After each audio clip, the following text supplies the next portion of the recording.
This episode is brought to you by Muntins Malts, a company that is passionate about providing premium malts to brewers worldwide. For over a century, Muntins has been a leading supplier of brewing and distilling malts, offering the finest British malted barley on the market. You can experience the difference Muntins offers by joining a recipe receiving tier of our Trub Club, because every kit that ships out now includes premium Muntins malt. You know, we've known the Muntins crew for a long time, and I can tell you, friend, you're going to love brewing with their grains. Ask your local supply shop to carry Muntins malts, or homebrewers can join our Trub Club at homebrewhappyhour.com/club, be a part of the community, and come brew with us. Thank you, Muntins, for supporting our efforts and homebrewers worldwide. Today's show is brought to you by Hopsdirect.com. Grown in the esteemed Yakima Valley on the Peterball family farm, Hopsdirect.com offers the widest variety of hops available online at incredibly competitive pricing. It's simple. They grow hops, they sell hops, and they ship hops straight from their family-owned farm to your doorstep. Producing the highest quality hops is Hopsdirect.com's passion, and they're proud to be an independent grower in the craft beer industry. Go to Hopsdirect.com right now and get what you need to make your brew day better. That's Hopsdirect.com. Today's show is brought to you by Imperial Yeast. You hear us gushing over Imperial Yeast all the time, and that's because their yeast performs for us in every batch that we brew. Imperial Yeast is adored by commercial breweries and home brewers alike. Their pitch-right pouches are jam-packed with over 200 billion fresh yeast cells, guaranteed to deliver flawless, fast fermentations every time. Imperial Yeast strains are grown by a team of pro brewers and home brewers who live to help other brewers learn more and ferment better. Join any recipe receiving tier of our Trub Club and get a free upgrade to premium Imperial Yeast with every recipe kit that ships out to you. Learn more at homebrewhappyhour.com/club and come brew with us.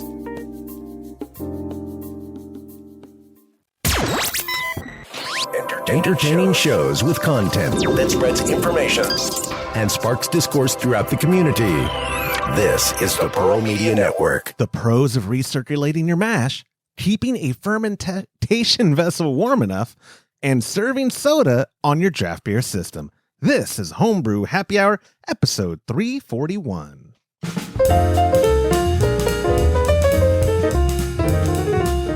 Well, hello and welcome back to another episode of the Homebrew Happy Hour. This is the show where we supply the answers to your homebrewing questions and discuss all things related to craft beer. If you have a question you'd like us to discuss on a future episode, go to homebrewhappyhour.com, click on that submit a question link at the top of the page, or now you can call, leave a voicemail, get yourself a $25 gift card to kegconnection.com using our hotline at 325-305-6107. I'm one of your hosts, Joshua Stubing, joined as always by my co-host. First down there, Mr. James Carlson. He is the Director of Operations at cmbecker.com. And over to my right, over here, the dapperly dressed, the chief keg washer, the president of kegconnection.com, Mr. Todd Burns. Gentlemen, bienvenue.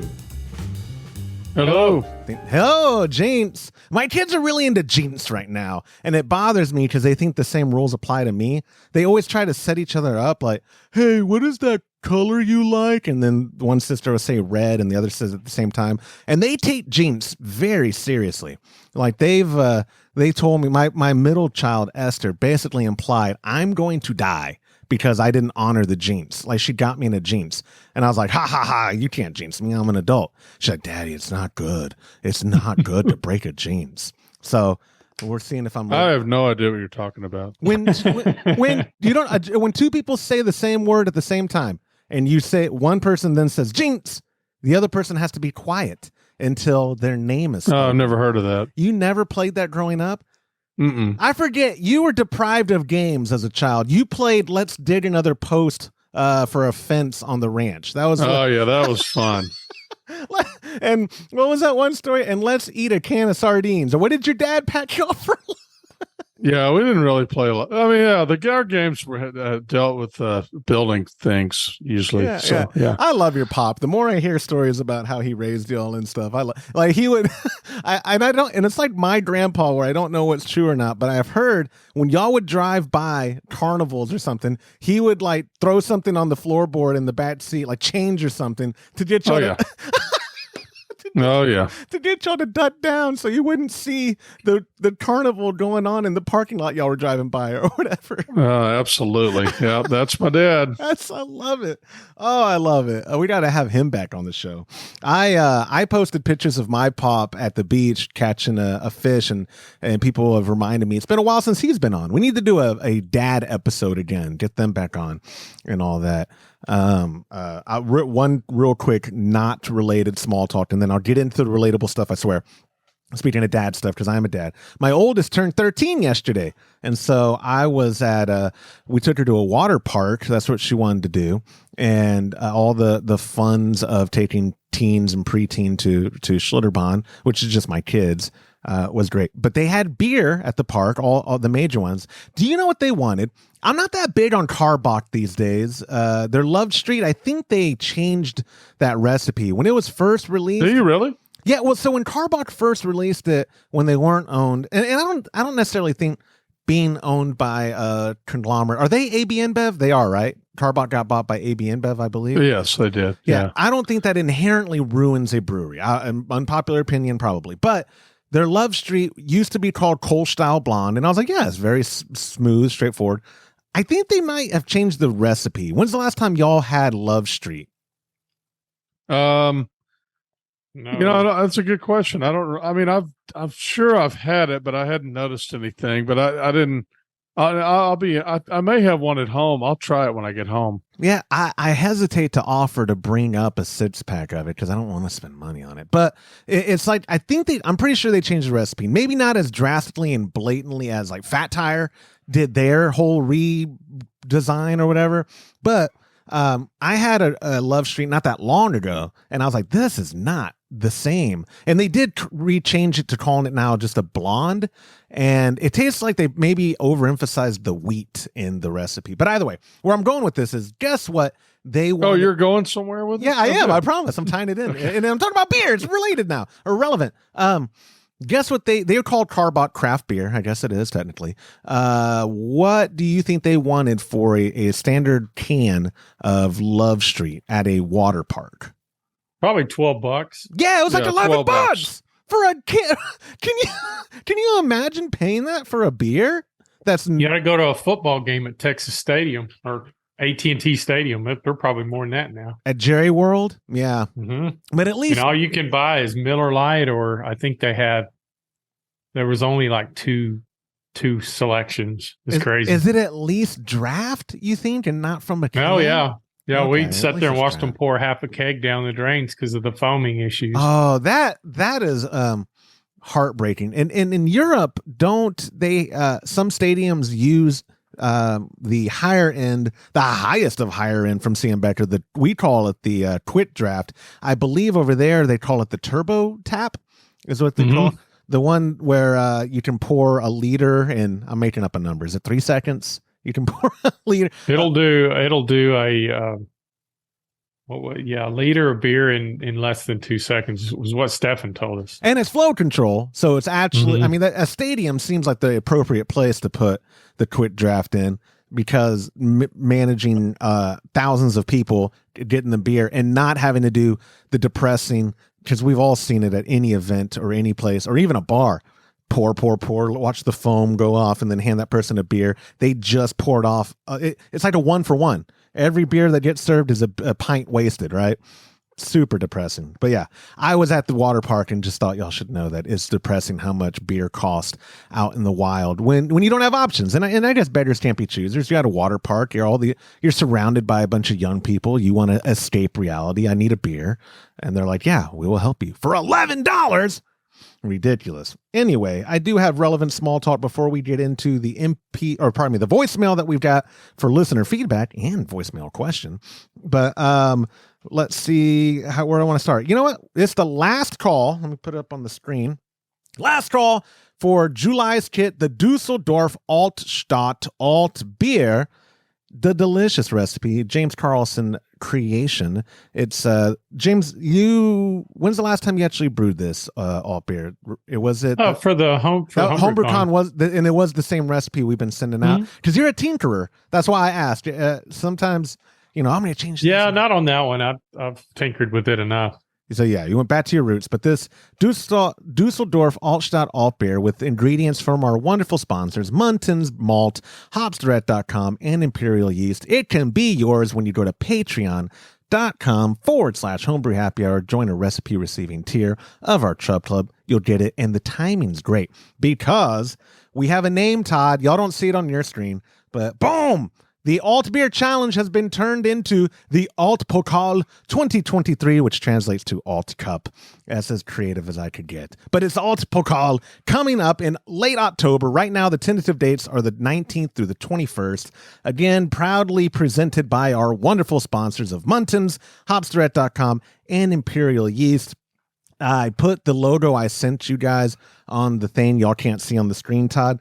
But your complaint about it was you're worried there's too much graphic that it's going to make you sweat in the chest area too much. You think it's going to be so you under the titty sweat. Yeah. That's the problem I had with the last one. That is what you told me.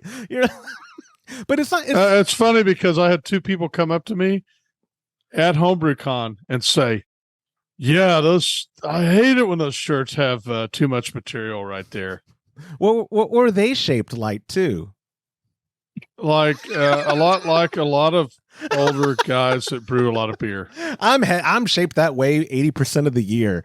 I put on some weight the last week and a half too. I haven't been strict. Anyways, another alert. My wife's spending more money on back to school stuff. Anyways, I gotta go back and try. Alt Pokal is coming up in October. Actually, I already announced it to people who are in our super duper secret Trub Club Facebook group. The link is there to sign up. And if you want to get signed up, go to homebrewhappyhour.com. In the show notes at the top, I made it very easy to find. You can see the sign up link. We're limiting it to 40 entries, just like the Kolsch Cup. It's going to be. Do we have an actual date? Yeah, October 19th through the 21st. And that could change. Did you run that by James and I? Yeah. Oh, not James. I'm sorry. I ran it by you when I was up there for the one.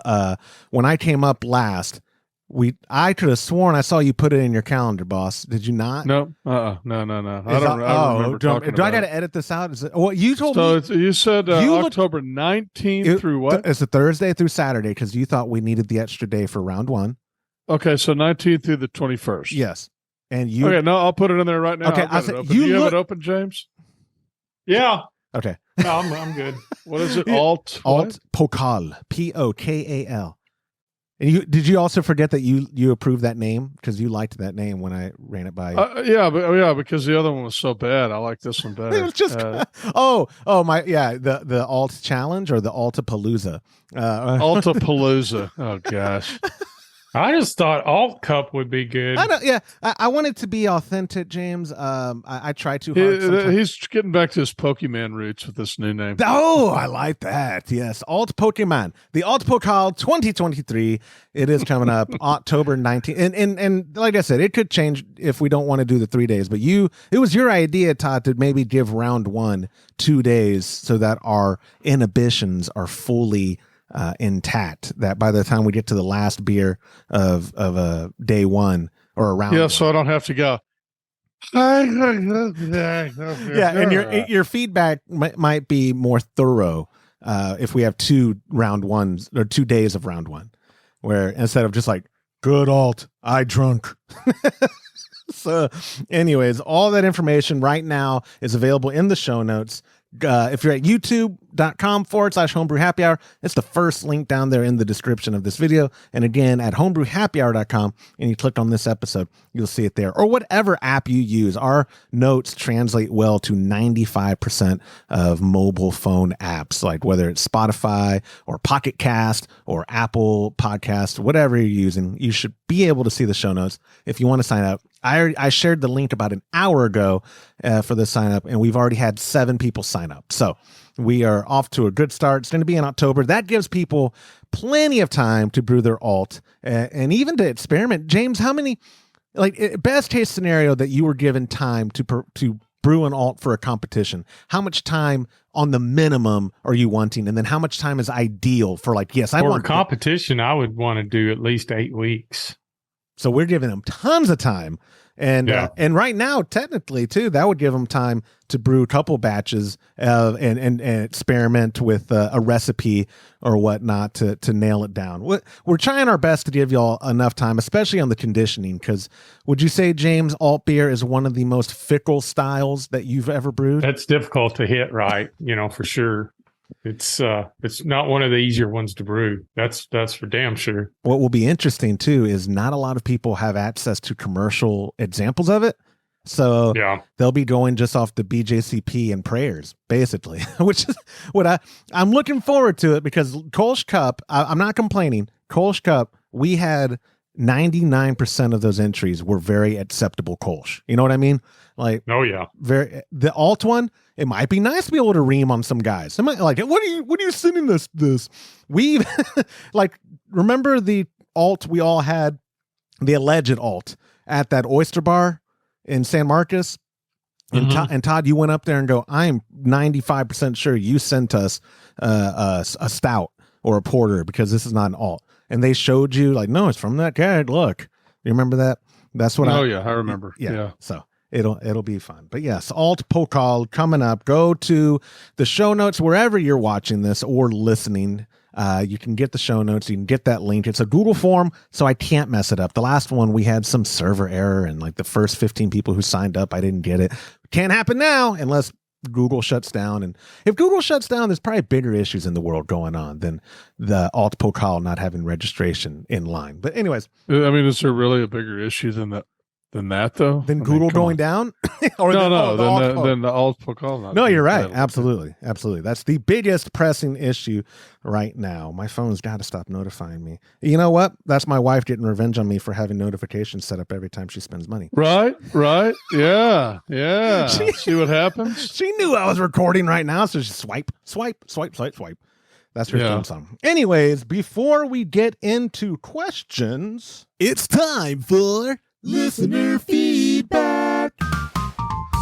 We've got listener feedback this week, and it's our buddy Jonathan. I like when he leaves it. I like to call it the Marut Minute, but this seems like it's the Marut 2 minutes. So here's some feedback from our buddy Jonathan Marut with feedback on dumping trub. Hey Josh, this is Jonathan up in Fort Worth, Texas. Just wanted to give you guys a little bit of listener feedback. This was an issue that came up, I don't know, maybe 5 or 6 episodes ago, but somebody had a question about dumping the trub out of a conical. And James was talking about how he doesn't really do it that much, just because he finds that when he dumps out of the big valve in the bottom of a conical fermenter, that it tends to just, the beer just blows through the trub.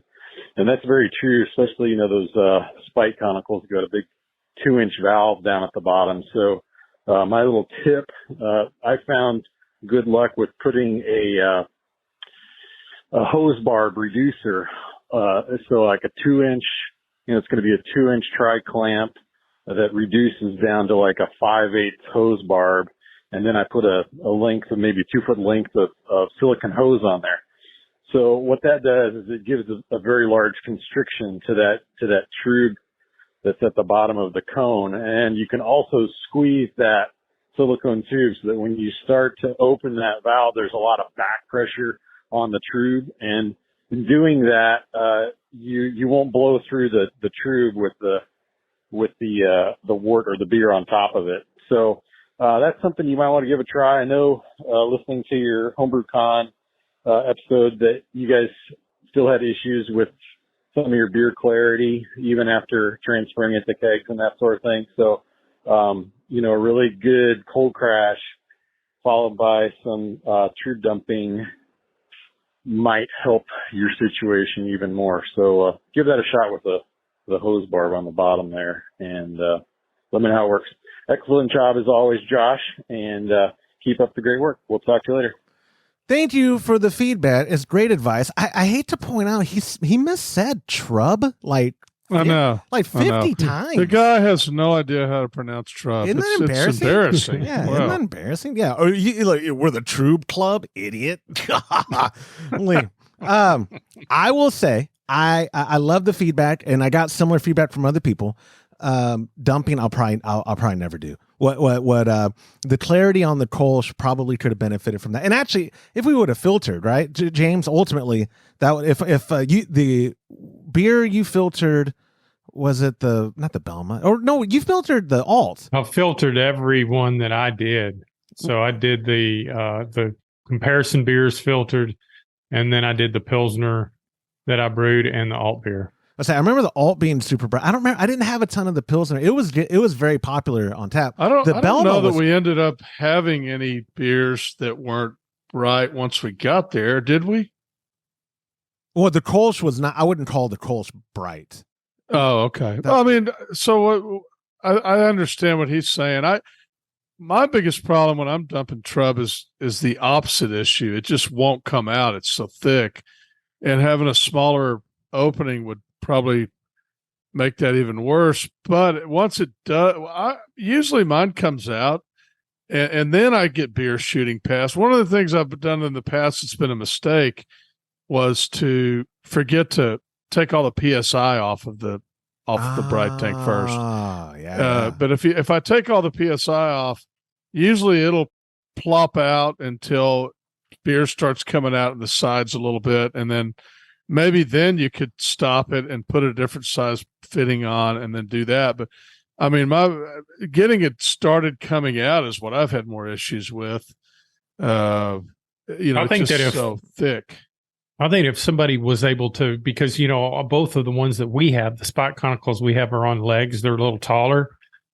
So you could actually put a valve right under the conical where the tube normally goes, put a valve there, and then go ahead and install your tube, and then have a valve on the end of the tube. And the gravity is going to do most of the work. So the tube's going to go down into that tube, and then you can shut that valve off and literally take it off. No, and that's not dump a bad it that idea. way. That's a great idea. Absolutely. So it'd almost be like a collection port, but that would be actually the tube, the 90-degree tube that comes off the bottom of the conical. Yeah. I do clarify my beer in that fermenter sometimes, but if it doesn't get clear enough, I usually take it over to a glass carboy and leave it in there for a while, and that always clears it up. The problem I think we had with the show was that we didn't have the time we normally have. Usually I'm not in a huge hurry, but we had to clarify some beer that really hadn't, even though I had it in secondaries and it sat for a very long time. I mean, sat very cold in those secondaries. It didn't sit for enough time. So I used that 2-part clarification stuff in it, and it cleared it up fast. I was going to say that was the first time you used that too, right? No, I've used it before. Oh, I thought you used something different before. Okay, I didn't know you'd used it before. I thought you were just a man of time and patience. I mean, I normally don't need it. I probably haven't used it in several years, but I used it several years ago on a batch. I should have used it. That would have benefited the Kolsch. That was the feedback. The most critical feedback I got on it had nothing to do with taste. It was presentation, and and also the fact that we drove 1,250 miles across the United States with beer in a bumpy trailer with no shock. So super clear KC is what that stuff's called. It really worked well. So. Super clear, and is it clear CLEAR? Or do they do some weird like with the K? Super dash KLEER space K period C period. That was the same engineer who came up with it also named it, and he was like, "We'll make it hip. We'll spell clear KLEER." Yeah. I love when products do that, and then you're trying to tell someone, and they look up super clear the way that you would spell it. I can't find it. It's KLEER. Anyways, the clearing agent. Thank you, Jonathan, for that feedback. A great time to remind y'all when you leave a voicemail, and we need them because I had a database of like 7 that I downloaded before I accidentally wiped it again, and people are leaving them, but. When you leave a voicemail to 325-305-6107, you get yourself a $25 gift card to catconnection.com. If you text that line, you get yourself a $15 gift card. Like our first question of the show comes from our buddy Craig, who, like I said, texted our hotline, and he wrote, Short and sweet for you. What does recirculating the mash do? I know it's not required. I brew in a cooler for the time being. Is it worth adding a pump and recirculating? Any product recommendations? And he ended with my favorite emoji, the clinking glass emoji. James, our most watched video, or at least one of them, I think it's still the most, with hundreds of thousands of views, is your older comparison video on all the all-in-ones. And one of the things you had talked about briefly on it was the budget mash and boil at the time that didn't come with the pump, how easy it was for you to add a pump. Now, you added a pump for the point of recirculating. Yeah, because it was an all-in-one. But I think on a cooler, I don't know if I would mess with doing recirculation, because I'm assuming he's doing a brew in a bag. So he's got a bag in there, and then you can wash the grains.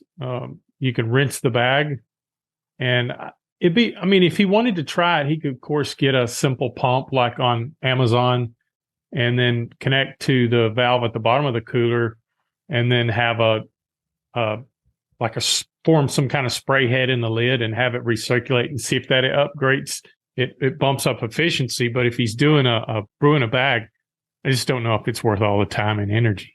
Well, let's talk about why, because on the Herm setup or on all-in-ones that do have a pump and all that, what is the pros of recirculating? Like, why would it's just you're rinsing sugars off the grain and continuing to you're moving sugars from the grain bed into the line, and it seems to be, it increases the efficiency of the mash. In other words, being able to get all the sugars off that. But keep in mind also, I do a sparge, so not only am I recirculating, but I'm also doing a sparge and rinsing that at the very end. If he can still do that if he wants to, but I don't know if it's going to help any, brewing in a cooler. It could, I could be wrong, but I don't know if I would. If I was doing a 3-vessel Herms, of course, or even a Rims, where it has a heating pipe, the beer runs through a pipe that's got a heating element in it. That's just a basic recirculation mash system. It seems to benefit those systems more than I think it would a cooler, because you can always, a lot of brew in the bag brewers, they'll pick the bag up and squeeze it and then rinse it and squeeze it. There's a lot of things you can do with brewing a bag in a cooler that you can't do with the Herms. And coincidentally, there's things you can do with the Herms you can't do with the cooler, if that makes sense. Yeah. Go ahead. I was going to say, quick question. Have I been doing, my dad and I, obviously we use the G40 now mostly. I got to mention later how my whole setup is ready now I didn't mention the small talk. See, the G40 would basically be like a Rims. Right. But have my pop and I, when we were doing the cooler brew, been doing it wrong because we never used a bag? Is that what? Do most people use? No, you don't have. Okay. You've got a false bottom in that, so you can either do a bag or you can use a false bottom. But if you're doing brewing a bag, you have the ability of lifting the bag out and letting it. We had one of the guys at HomebrewCon was a manufacturer of brewing the bag bags, and he had mentioned that he squeezes his. Well, I don't do any brewing a bag brewing, so I don't have reference to that. But if you're doing that, you're rinsing, you're probably getting pretty good efficiency out, and then you don't have the setup or the pump and everything to set up on it. I just don't know if it would be cost effective to do that with a cooler versus if you're trying to build something kind of like what we have in the Brautag with kettles and a pump and recirculation and some kind of heating element. Yeah. What were you going to say, Todd? One of the things I think is different too, when you're doing a cooler, for the most part, you've done it a lot, Josh, or you used to do it a lot more, but how much of your volume do you have when you're done draining the cooler for the brew? I'm making up a number, 80%. 80%. Okay. Right. So, yeah. You could certainly rinse those grains with another 20%. And that, is that what you did? Yeah. Did you just add water, or did you rinse the grains to get that other 20%? Some context. When we'd brew and it was really hot, sometimes we'd add water at the point before to get the water down to temp. We'd add RO or whatever water to get the wort down during the process of getting it down. But no, our usual one was getting to volume through sparging. Yeah. Okay. All right. Yeah. Because that would make the most sense to me. And then with what we brew on, a lot of times if our grain to water ratios say 1.5, James, Yep. we need a lot more water once we've gotten everything out, so we can sparge. We can do that quite a bit. Yeah, the grain absorbs quite a bit too. Yeah. Well, and the thought behind recirculation, James, correct me if I'm wrong, or Todd, correct me if I'm wrong, but I'd rather James correct me when I'm wrong because he's more gentle. Part of it is also temperature consistency. That's it exactly. Right? Is temperature. Yeah. So I will say too, like you said, not just because I'm cheap, but trying to look out for Craig's best interest of not doing more than he has to. I don't know if he's using a cooler brew. I didn't get a last name. I don't know if we store phone numbers for me to look up in our back end of our commerce platform. But what I'm going with when that cooler brew, the first brew y'all did an ESB and we did the video, which is also a very popular, widely watched video. One of my favorite parts was how shocked y'all both were at how it held temp exactly for that entire hour. James puts it in there. Amazing. James put it in there and then you were like, shut up. It is what Todd said. And then James shoves it in the camera to make sure everyone knew he wasn't lying. Like it wasn't camera tricks. Like this thing held it. So you like you're saying, James, is the net benefits for doing. That's it. Exactly. It maintains temperature accurately to a certain, and you can do step mashing. You can do a sparge. All of that with just a push of a button and utilize the HLT for your water supply. But yeah, with the cooler, when we were doing the big batches on that cooler setup, which basically the same way, we would lose 1, maybe 2 degrees, but we had a huge cooler with, quite a bit of grain, almost 100. One time we did a big beer batch. We used almost 100 pounds of grain in it. Holy moly. That boozy and a big batch. It was boozy, big time. Yeah. Well, all that to say, like you said, is it worth? And this may be a question for the community. If you do a cooler type of system and you recirculate, send me some photos. Text them 325-305-6107 and let us know. Like, yeah, I actually did notice. I'm able to be more efficient, or blah blah blah blah blah. Or you know what? I did it, Josh, because you can find. What can you find pumps on nowadays? That food safe pumps, like $20, $30. You could probably safely get one for $50 or less. And one, you're right. I've seen them for, I think the one I'll put in the link is one of the popular ones that have been recommended to me from people off Amazon, because that's widely available. I think Faraday was the one who made it, but yeah, it's like $55 or something, but it's been proven. They have a company that backs it and all that stuff. But that's the one thing, if you're doing a DIY, James, you would say the most important thing is to make sure it's food safe pump. Yeah. And a lot of you can't go wrong with the chugger pump. So just about every homebrew supply store sells chugger pumps. They have an impeller that's isolated and it's a flying magnet drive. So you don't have to worry about anything maybe leaching into the cavity of the impeller cavity, because of, some of those motors are greased and have a seal that runs through a shaft in a main body that's connected to the impeller. The reason why chugger pumps are built the way they are is they're completely sanitary. So the impeller and pump housing is isolated from the motor, and they're coupled, or the drive is just actually magnets that cause that to spin. Interesting. So yeah, magnetic drive. And I think the one I'm linking to is also magnetic, because like you said, God forbid you get stuff, the metal flatings or something getting into your batch. Yeah, that's another thing too. But the one thing about a magnetic drive impeller is they're prone to stopping up. So if you're trying to pump hops through it, sometimes you'll have to stop, shut everything down, take it apart, clean it, and then clear it up and put it back together. And the Blinkman offers their version of a chugger pump, and it has a tri-clamp fitting, so you can take it apart within seconds. The that was always a nice option. The Riptide. And I think Todd's using them on his system and really likes them. They are the Cadillac. They are incredible. They're not super budget friendly, but they're worth every penny, which is what we say about a lot of things, right? Like, hey, if it's in your budget, this is, you don't have to have V10s, but it sure would be nice. And you know, but anyway, Craig, thank you so much for submitting that question. Our second question is a voicemail for this week's show. It's our buddy Josh from Omaha.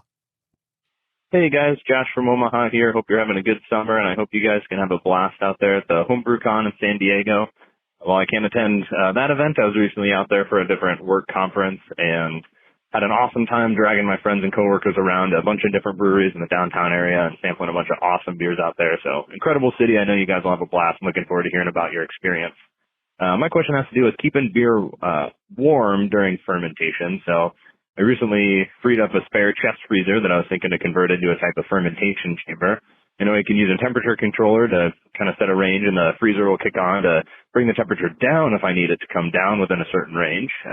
But my problem is that my basement ambient temperature might be below the temperature I would want for some particular ale yeast. You know, for example, if my basement's at 60, 62 degrees and I want to be at the upper 60s or 70 degrees for some ale yeast, just wondering kind of what you guys might think would be a good device or contraption or a good solution on how to kind of warm up the inside of the chest freezer as my fermentation chamber, so I can kind of target both cooler temperatures if I need to with the freezer, but also higher temperatures if I need to with whatever else this solution might be. So look forward to hearing your response. You guys keep up the great work. Josh, again, great name as always.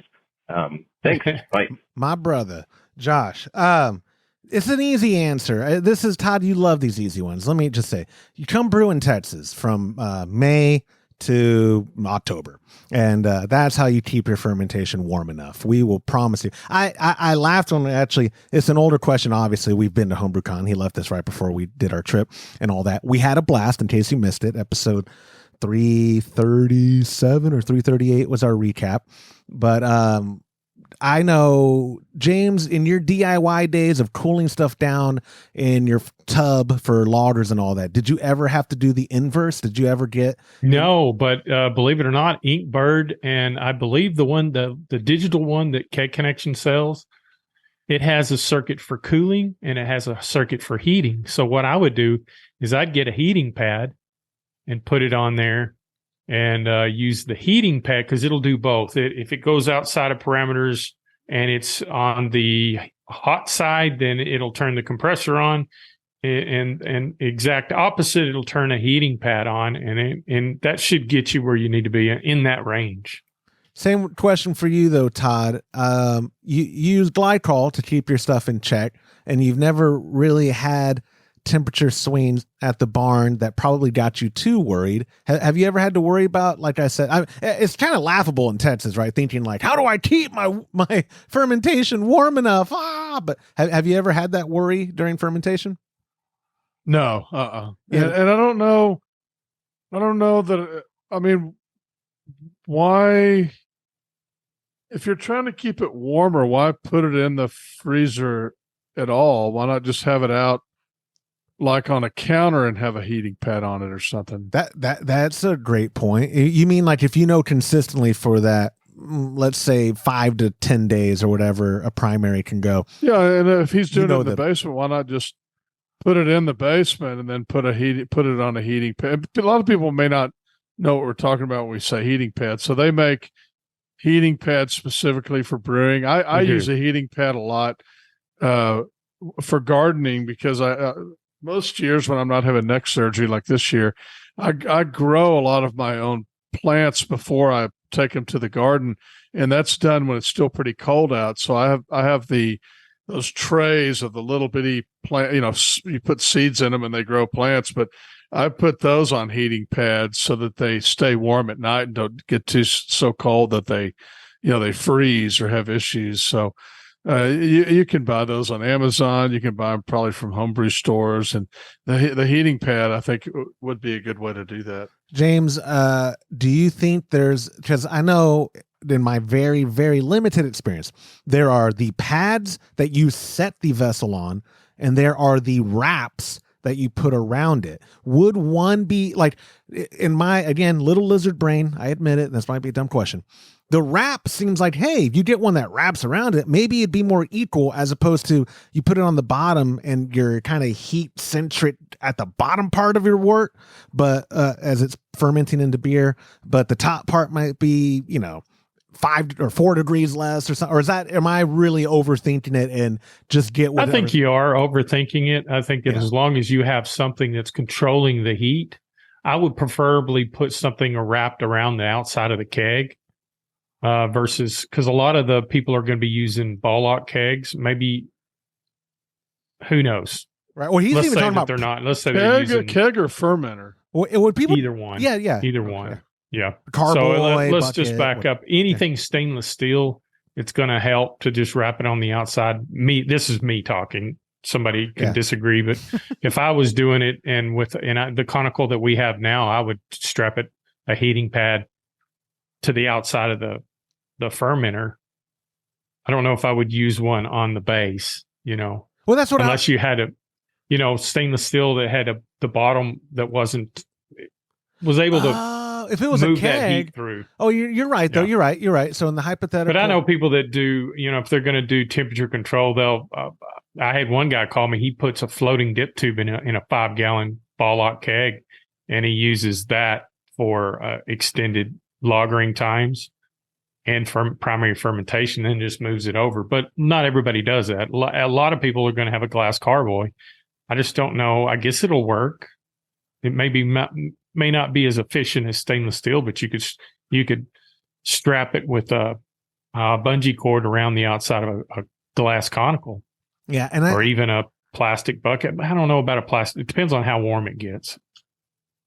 I mean, it's just something that we don't ever deal with. I mean, the only time we would have this problem is if we were heating our house, our barn, or whatever you're brewing in, and we heated it a lot hotter than I normally would. So usually when it's too cold, it's the perfect temperature in wherever we are. So we're we enjoying don't have that. to worry about it. Yeah, we're like, and I mean, absolute worst case. I mean, I just can't imagine. We've just never had any reason we needed to heat it up. We're always trying to get it colder. He lost me because it's going to be like 110 degrees today. So he lost me at that's something basement. we worry about. Todd? I mean, you don't have a basement, obviously, but you have that storm shelter. What do you think the temps are in there, or is it not deep enough to be? No, I don't think it makes much difference. Okay. It's got a metal door on it, so it's like it's hot in there. I envy these people with basements that are cold or at least cool, like year round. Cool. I don't think people's basements in the middle of Texas right now are cold if they're not air conditioned. If they exist, yeah. Yeah. I was always told the limestone is what keeps us from having basements. I don't know if that's true, but I've always been told that. Like, in Texas, you don't. I don't know what the point of the basement is. It's like, is that for the home building, or is it for protection? I'm going to edit this out because now I feel stupid, because that was a stupid question. What's the deal with basements? Anyway. So a basement is just basic. So in Texas, we have a lot of pier and beam houses.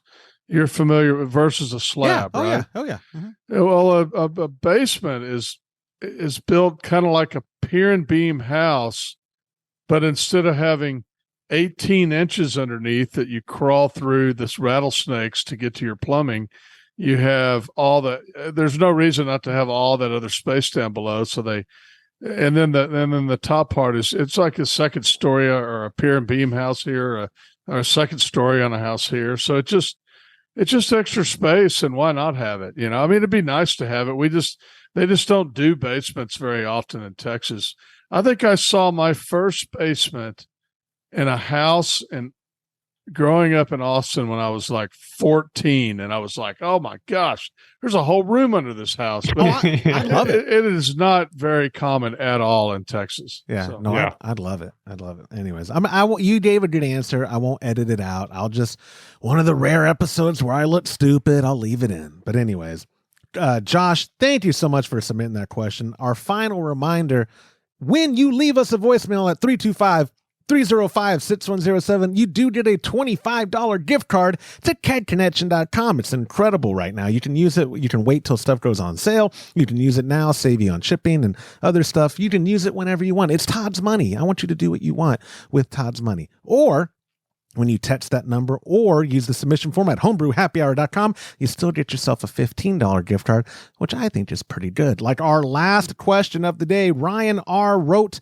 through the submission form, "Hello, Homebrew Happy Hour Hive Mind." I like alliteration. My name is Ryan. I'm a new listener hoping to get advice on having homemade pop on tap alongside beer. Currently, I am using a 2-tap system that came with the kind of CO2 regulator that can send the same PSI out to 2 gas lines. I understand pop and beer are usually served at much different PSIs.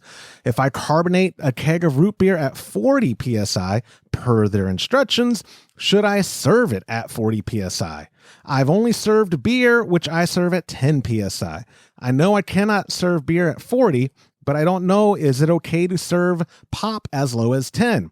What would you guys do in my situation, along with understanding I don't want to buy a new regulator? I found your show around episode 300, and I've learned a lot while also being entertained. Thank you for the hard work you all put into the show. It really makes a difference. Take care, Ryan. He's a new listener, but he knows how to get his question on air. He just got to butter us up a little. He does. He does. Y'all did soda. We call everything Coke, Ryan. We don't call it pop. That's what I call my dad. I don't call this soda pop. But we go through seasons, Todd, of selling a lot of base extract for soda to people, enjoy making their. Well, we always have carbonated water on tap. It's the same thing, and we do always have carbonated water. But at your, was it you or was it Liz's party that you had soda on tap? Was it? It was your. It was Todd's. It was his 50th, right? Yeah. And y'all did that. Did you do one CO2 cylinder regulator for the beer and the soda, or did y'all use a separate system and then kind of separate? Okay, well, so explain the thought behind that, and then help. Oh, go ahead, Todd. Because they were in trash cans with squeeze valves, and the beer was on in kegerators. That's right. So that, you know what, I brought that story up to try to be relevant, but it's not relevant at all because they were separate. That's the wrong question. The question is, what should you do, right? Like, so he's not going to like my answer because he specifically said he doesn't want to buy another regulator. But what he needs to do is buy another regulator. So he needs to have a dual body regulator, one for beer, one for soda. Now, let's say that he's really, really frugal. I didn't say cheap. I said frugal. And he doesn't want to spend that extra $60 or whatever it is to add a regulator. Because you could take the plug or the gauge off your existing regulator and add another regulator to the back of that, and then put your gauge back on, and it would be a less expensive regulator. And we can help you with that if you want to email me or something. But the only other way to do it would be to carbonate that soda and then go ahead and serve it at 10 psi. But you're going to constantly have to recarbonate it again because you're going to lose carbonation as the soda is dispensed. And you're also, it is possible, but just like you said, Todd, you're going to have to maintain that level of CO2 in the soda just to make it taste right. Yeah. Nothing's worse than flat soda. What I would recommend, the ideal setup for soda is high, 40, 50 PSI, whatever you like to serve your soda at, depending on how carbonated you want it.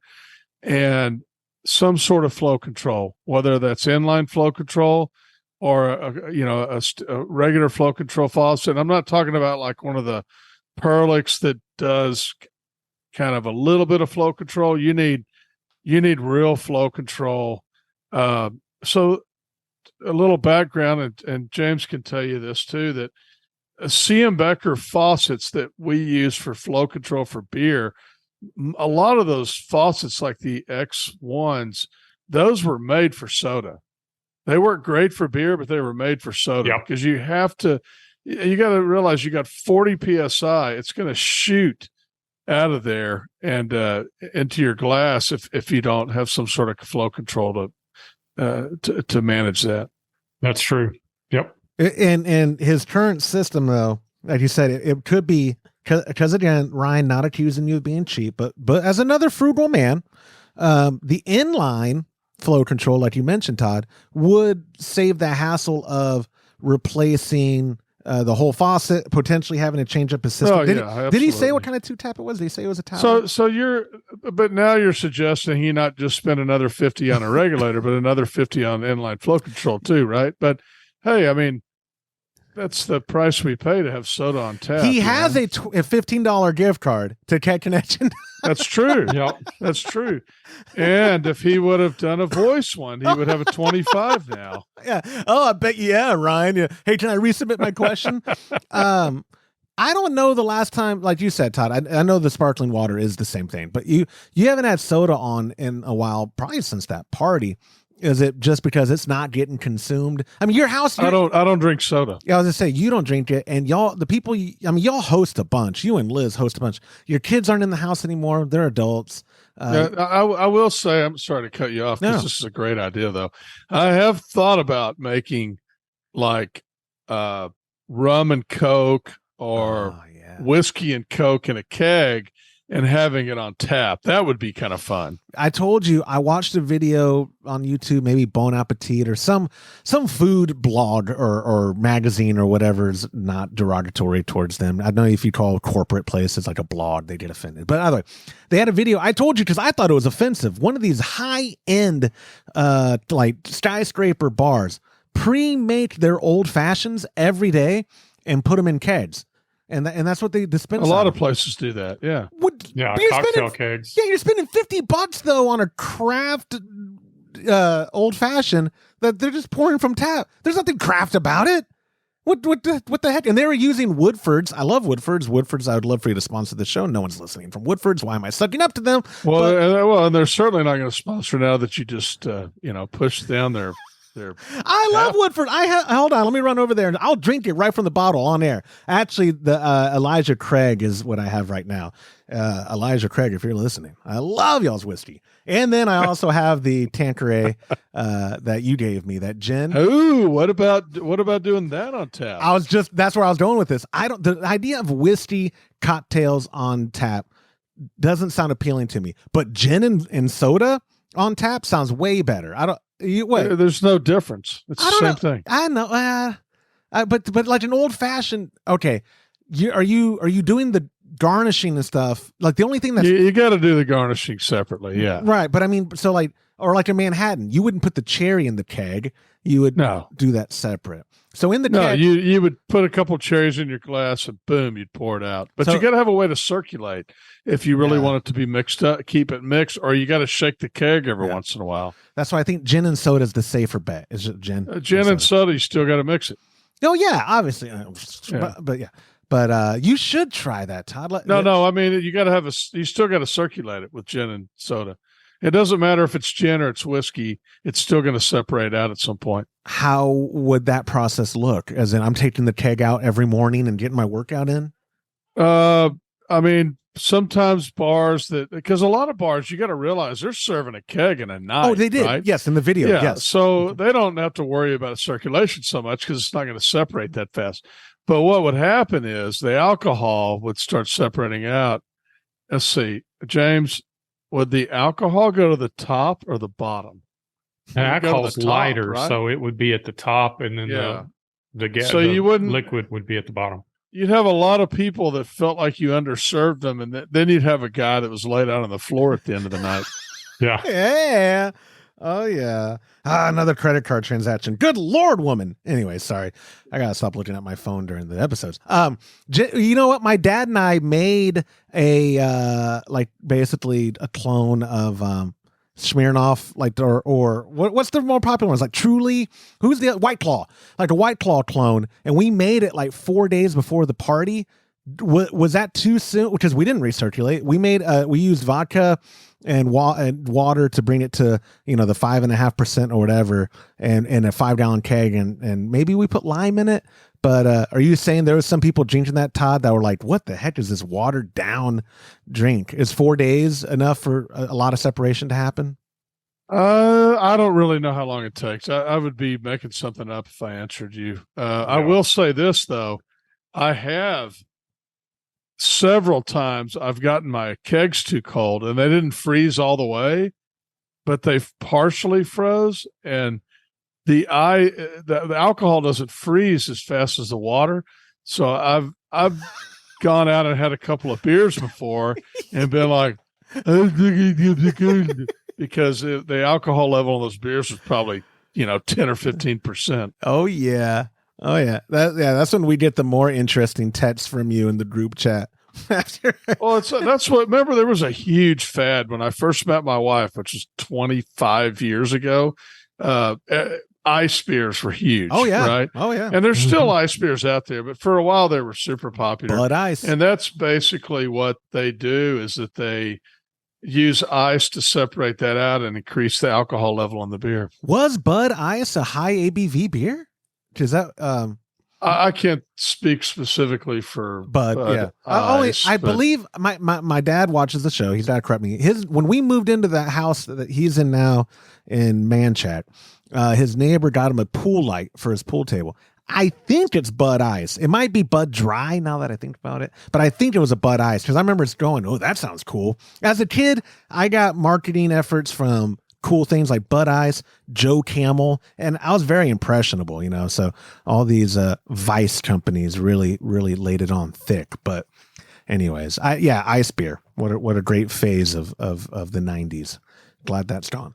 But yeah, to wrap. Well, basically, it was a way to take flavorless beers and serve them with a little more alcohol. Yeah. And to wrap up Ryan's question, the best way to do it where you're not having a headache of having to recarbonate and all that is to add a body to his current regulator or get a whole separate dual body. And Todd offered, if you call the office 325-356-5204 or email tburns@KegConnection, he'll get you set up if you want to do the DIY. On a scale of even Josh could do it to know an expert, James, how hard is it to add a body to a regulator?